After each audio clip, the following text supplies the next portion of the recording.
All systems go. Clear for liftoff.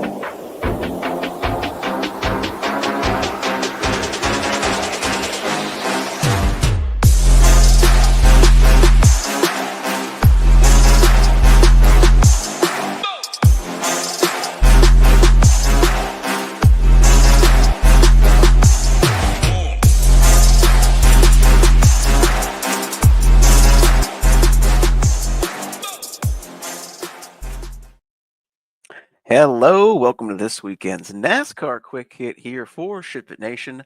I am Eric, also known as TheGame on Discord, and tonight we will be discussing the Xfinity 500 taking place at the world-famous paperclip-shaped racetrack known as Martinsville Speedway. But of course, before we go ahead and break down the slate, let me of course mention us over at ShipItNation.com, your one-stop shop for all things DFS. Actually, everything you need to have success for DFS for less. 5 days for $19. Code SHIP19 lets you try the core starter monthly all access plan. So ShipItNation.com, your one-stop shop for all things DFS. We have slate plans, core reports for GPPs and cash games. Let me just take a look here at some of our different headings. We have showdowns, projection stones, slate plans, player pools for the NFLs, value reports for the NFL and PGA. Everything you need to be successful in DFS, plus education courses in DFS. And last but most certainly not least, ShipIt Nation is partnered with the #1 optimizer in the game, SaberSim. You owe it to yourself. ShipItNation.com. 5 days, $19. Code SHIP19. Give us a shout. All right, back to Xfinity 500 taking place at the Martinsville Speedway. There are only 2 races left in the NASCAR Cup Series, and there are some big names facing potential playoff elimination on Sunday. There are 500 laps on deck, which equals out to roughly 350 Dominator points, and we will absolutely want to target those points, and I am recommending between 2 and 3 potential dominators per lineup. And what's nice is #1 potential dominator for Sunday is under 10,000. Not by much, but he is. So that's pretty great. All right, first things first, and before we go ahead and talk about the entire starting lineup, we are going to go ahead and discuss and break down the playoff advancing scenarios that we have on the table for Sunday's race. As I mentioned earlier, there's only 2 races left in the NASCAR Cup Series season 2025. And there will be 4 drivers being eliminated from the playoffs after this race, and 4 advancing to the championship round. So first and most importantly, Chase Briscoe and Denny Hamlin have already locked themselves into the championship round of the playoffs due to them winning the last 2 races. No matter what happens to their day on Sunday, they will advance to the championship round. Chase Briscoe and Denny Hamlin could quite literally blow an engine lap 1, and they probably wouldn't give a shit because they are locked into the championship round. Next, we have Christopher Bell and Kyle Larson.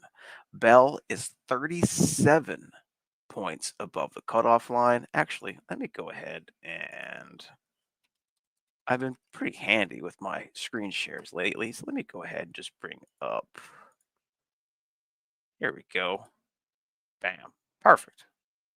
Nice little visual aid while I go through this here. Next, we have Christopher Bell and Kyle Larson. As you can see on the screen, Christopher Bell is 37 points above the cutoff line, while Larson is 36 points above the cutoff line. This means, for all intents and purposes, that both of these drivers will make the championship round of the playoffs as long as Byron, Logano, Blaney, or Elliott do not win the race on Sunday.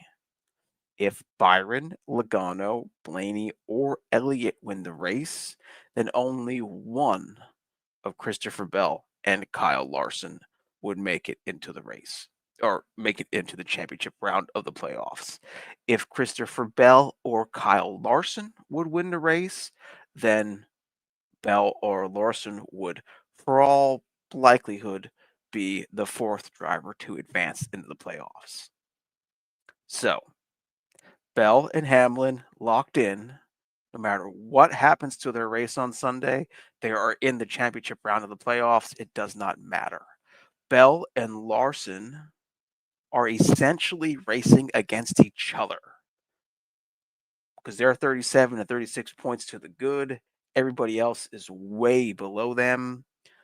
If everything stays status quo and Byron, Logano, Blaney, Elliott don't win the race, then they both make it into the championship round of the playoffs.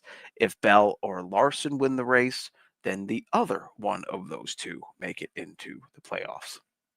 And then Byron, Logano, Blaney, and Elliott are in absolute must-win situations. They are, in my opinion, especially Elliott and Blaney, are way beneath the cutoff line for points. They need to win. Byron, Logano, Blaney, Elliott need to win on Sunday. Now, as far as these must-win drivers are concerned, the three of them are in pretty great spots for potentially winning on Sunday. Let me head back to the stone, share this tab instead. Look at me go. Only took me 2 years to start doing stuff like this. As far as must-win drivers are concerned, Byron is starting on the pole. And as we know, clean air is king in the next-gen car. So that's pretty great for him. Logano is starting in fourth. Do I think Logano is going to outrace Byron, Elliott, or Blaney? No. Do I think Logano can stick around up front all day and potentially sneak in some way with some crazy kind of pit strategy? Absolutely. Logano and team, nothing gets past me as far as they go. They absolutely have a chance to steal this on Sunday. Chase Elliott is starting eighth. He was fantastic in practice. He was awesome. And then Ryan Blaney is starting all the way back in the 31st starting position after having a fantastic practice session. All four of these drivers have a very real possibility to win and get in the championship round of the playoffs. If you don't believe me, just look at their Vegas odds to win, including Blaney. Blaney is starting 31st, and he's still, at least as of the time of this recording, which is 11:45 on Saturday night, still plus 600 to win. You don't get very many plus 600 to win drivers starting 31st at Martinsville, okay? So, Byron, where's my notes at so I don't mess anything up here? Byron, Logano, Blaney, Elliott, Bell, and Larson should absolutely be in your player pool. And then Briscoe and Hamlin, I'll let you decide if you want to include them or not.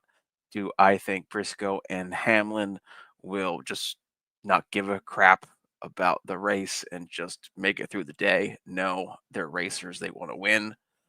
But they don't have to get as crazy as Bell, Larson, Byron, Logano, Blaney, and Elliott do. So those six are absolutely must-haves in the player pool, and Briscoe and Hamlin, I'll let you decide. As far as practice goes, no major news or notes coming out of Saturday's practice session. There was no accidents, no incidences, no wall scrapes, nothing of the sort. If you are using the practice data to help craft your player pool, however, I would recommend to zero in on the drivers who are fast over the long run, because long run will be the king at Martinsville on Sunday, as well as only compare the drivers to other drivers in their practice groups. So, meaning compare A to A and B to B. As you can see, we have some outliers here. Kyle Busch is the outlier A driver, starting in the top half of the field. I shouldn't say the outlier, because there's also Cindric and McDowell, but Kyle Busch kind of sticks out there with everybody in the top like 7. And then Blaney, as mentioned earlier, is the lone B driver, starting all the way deep in the field. So I do recommend, if you are using that practice data, to once again only compare it to those in B and B or A and A, and to really zero in on these 20, 25, 30 lap averages, because the long run is king on Sunday. Now, let's go ahead and pivot to our very quick breakdown of the starting lineup, because we're already 11 minutes in. And if I do my normal rundown of the starting lineup, we'll be 45 minutes in this video. So this will be a quick one. As already mentioned, I'm not going to speak about them again. The playoff drivers: Byron, Larson, Logano, Hamlin, Elliott. Those drivers are all starting up near the front. Ty Gibbs starting outside pole is kind of a surprise. Not the best in the long run, ranked 16th in the 20 and ranked 22nd in the 25 lap. I don't think he's going to get the jump on William Byron, and I think he will be freight trained at the start of the race. How long will it take him to get to the bottom of the track? Who knows? And by that point, will he be able to make passes or lead any meaningful laps? Time will tell. Ty, probably not on my radar on Sunday. We already mentioned and spoke about Larson, Logano, and Hamlin. Cole Custer, what? Super mid in practice, and then somehow put down a killer lap. I have zero interest in him. Kyle Busch. Look, if you've watched these videos, listened to these videos over the past X amount of years, you've heard my thoughts on Kyle Busch. So much so, as a couple weeks ago, I stated I'm off Kyle Busch until he shows me something. Well, they fired his. They didn't fire his crew chief. Is working with Connor Zilisch next year. God, I feel sorry for Connor Zilisch. So they, I think it's Randall Burnett. I could be wrong on that, but they placed him to do other stuff on the team, and they RCR has moved somebody else to run and help Kyle Busch for these last couple of races of the season, and they've been decent. Like, look, you can see his recent form, track rank, and track type rank have been all Fs, and all of that data comes from the next gen era, or recent form is from recently, right? But he was good in practice. He was good in the long runs of the practice. He's cheap at 7,300, and he's a veteran of the sport. Like, do I think he's going to potentially win this race over a playoff driver? No. I think a playoff driver is absolutely winning this race on Sunday. And if you want my opinion, I think placing wagers on each of the playoff drivers probably isn't a terrible idea. But he, meaning Kyle Busch, needs something to race for. He needs some kind of positiveness at the end of the season. So everybody else is racing for playoff and championship berth. He just might be racing for pride at this point. So I'm probably not going to play him, but I can see it being worthwhile taking a chance on him in like 150 GPP tournaments. Chase Elliott, we already spoke about him. Chase Briscoe, we already spoke about him. Austin Cindric, he was terrible in practice all over. Power rankings don't look good, but he cranked out a decent lap in qualifying. I expect him to just fall towards the back of the field once this race gets going, so I'm off of him. Michael McDowell really liked his car in practice and had good long run speed, so I'll take a chance on him. Seabell, we spoke about. Old Melon Man, Ross Chastain. You almost have to have Ross Chastain in your player pool just based off the Hail Melon move he did here a few years back. Uh, Decent in long run in practice. I wish he was a little bit cheaper. I don't think Ross is worth the $9,000 price tag on DraftKings,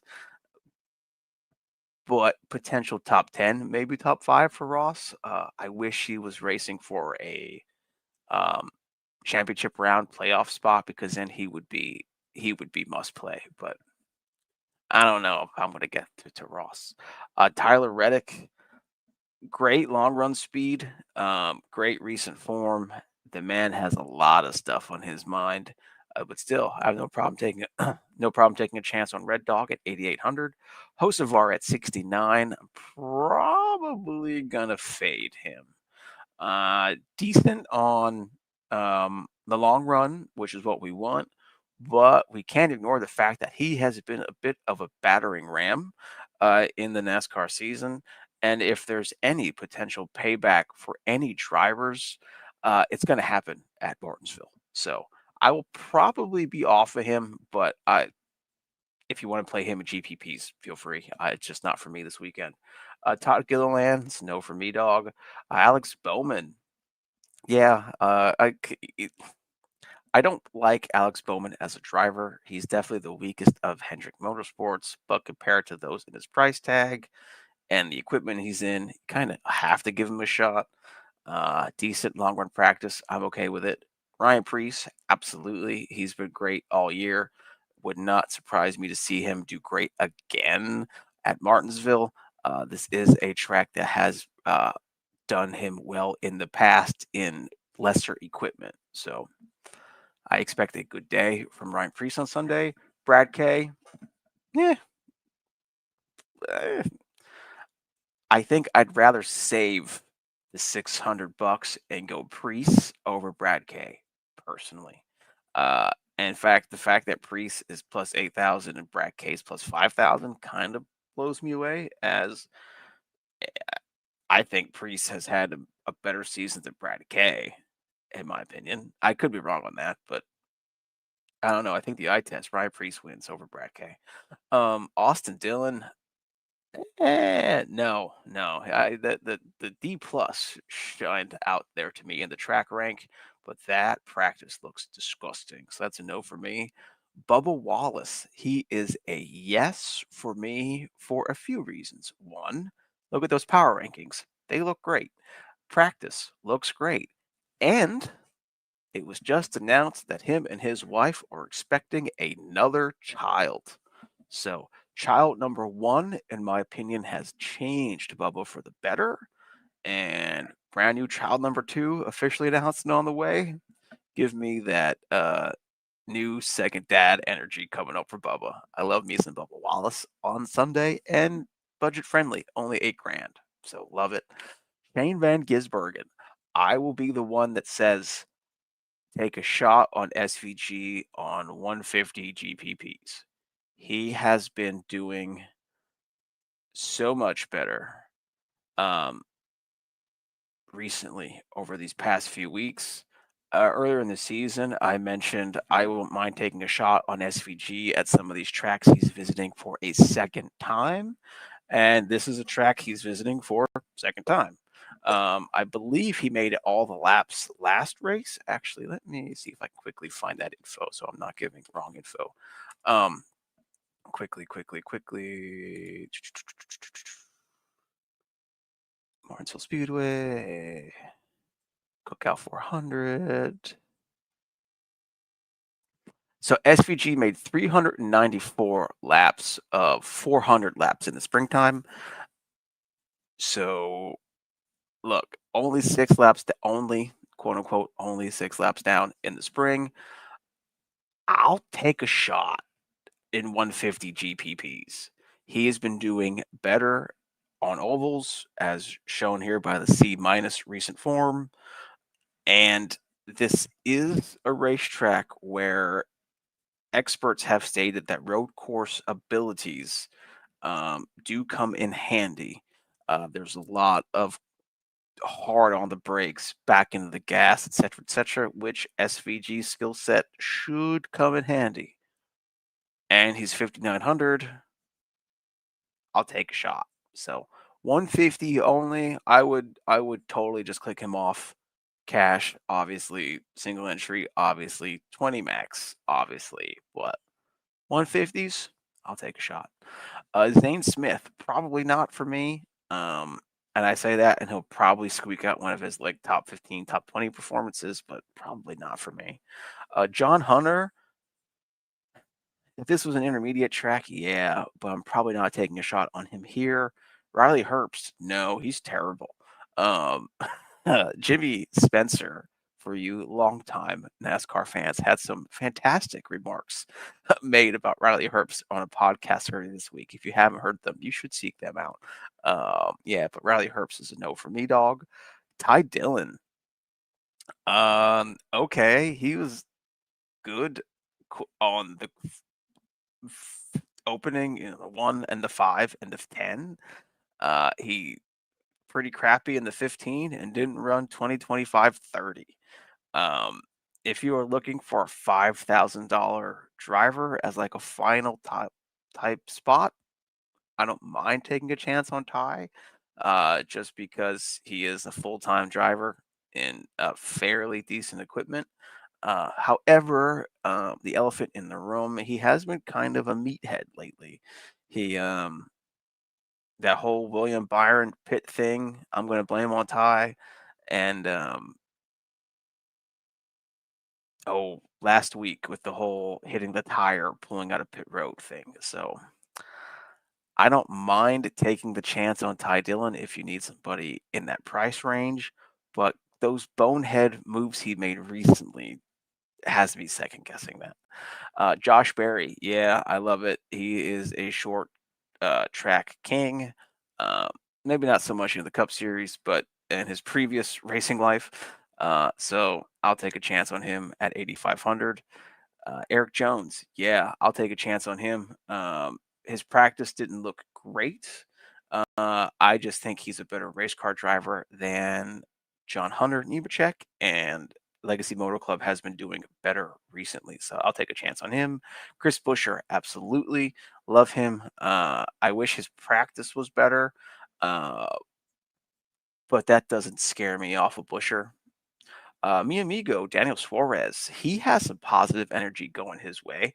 This week it was announced that Suarez will be taking over the number 7. Is that the car number for Justin Haley? Number 7? Yeah, the number 7 Spire Motorsports car that Justin Haley is currently in. Justin Haley is out of that ride, and Suarez is in 2026. So that's some positive mojo for mi amigo. And because of that positive mojo, I will take a shot. Not to mention his practice. Longwood practice looked great. So normally this would not be a track I think of as far as Flores is concerned, but positive mojo on his side with the new ride announcement and great in practice means I will take a shot on mi amigo. Ryan Blaney, we've already spoke about. Cash game lock, single entry lock, super high owned. I haven't run ownership yet or anything like that, but he's going to be high owned. I know he's going to be. So yeah, he has the potential. He has the potential to be a smash play on Sunday.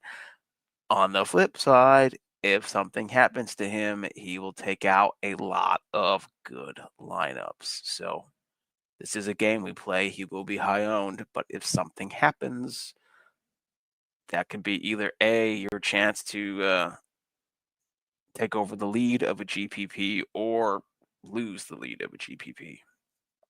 Ricky Stenhouse Jr., no, I'm not interested in him at all. AJ Allmendinger is probably, yeah, no, I take that back.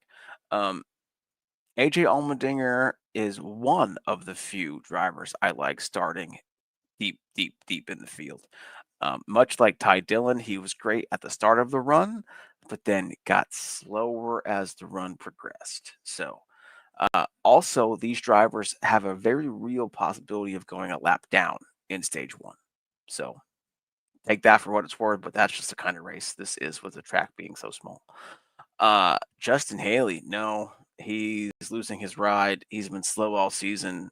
He's probably going to the Xfinity Series or the O'Reilly Series next year. That's a no from me. Noah Gragson would be the deepest starting driver I would consider. Cody Ware, Casey Mears is definitely a no for me. But I guess I'd consider Noah. But again, very, very, very real possibility of going a lap down in stage one. So I don't know if the fruit's worth the squeeze there. And then Cody Ware and Casey Mears are both no's for me, dog. So, hey, that's it for me as far as what I have wrote down here. As for the Xfinity 500, I'm going to go ahead and it's 12:02 a.m. I'm going to go ahead and work on slate plan and finalize projections and ownership and get everything posted for you folks. So that's it. Only 2 races left. This race in Martinsville and next week's at Phoenix. So thank you for staying tuned this entire season. Good luck in all of your tournaments. And as always, let's ship it.